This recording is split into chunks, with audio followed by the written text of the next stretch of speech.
নমস্কাৰ লোহিছো এটা big breaking news Jamuguri হাটত চাঞ্চল্যকৰ ঘটনা এপিসিসিৰ সভাপতি ভূপেন বৰাক আক্ৰমণ কৰা হৈছে জামুগুৰি হাটত ৰাহুল গান্ধীৰ ন্যায় যাত্ৰা চলি আছিল আৰু ন্যায় যাত্ৰা চলি থাকোতে ভূপেন বৰাক আক্ৰমণ কৰে কোনো দুৰ্বৃত্ত এতিয়ালৈকে কোনে আক্ৰমণ কৰিছে জানিব পৰা হোৱা নাই যদিও ভূপেন বৰাক ৰাহুল গান্ধীৰ গাড়ীৰ পৰা নমাৰ পিছতে আক্ৰমণ কৰে সবিশেষ জনাই আছো ফুল প্লেটৰ সহায়ত জামুগুৰি হাটত চাঞ্চল্যকৰ ঘটনা ন্যায় যাত্ৰা চলি থকাৰ সময়তে এপিসিসি সভাপতি ভূপেন বৰাক আক্ৰমণ কৰিছে আৰু কোনে আক্ৰমণ কৰিছে জানিব পৰা হোৱা নাই কোনো দুৰ্বৃত্তই আক্ৰমণ কৰা বুলি সন্দেহ কৰিছে লগতে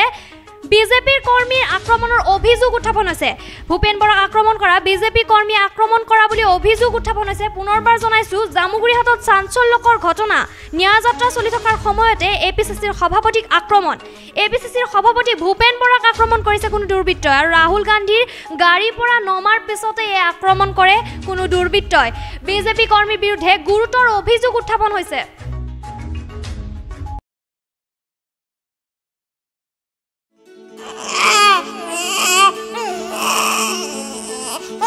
অভিনন্দন আপোনাৰ এজনী ছোৱালী জন্ম হৈছে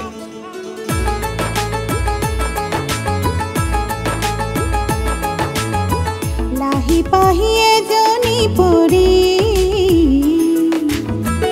আহিলে ঘৰখন উজলি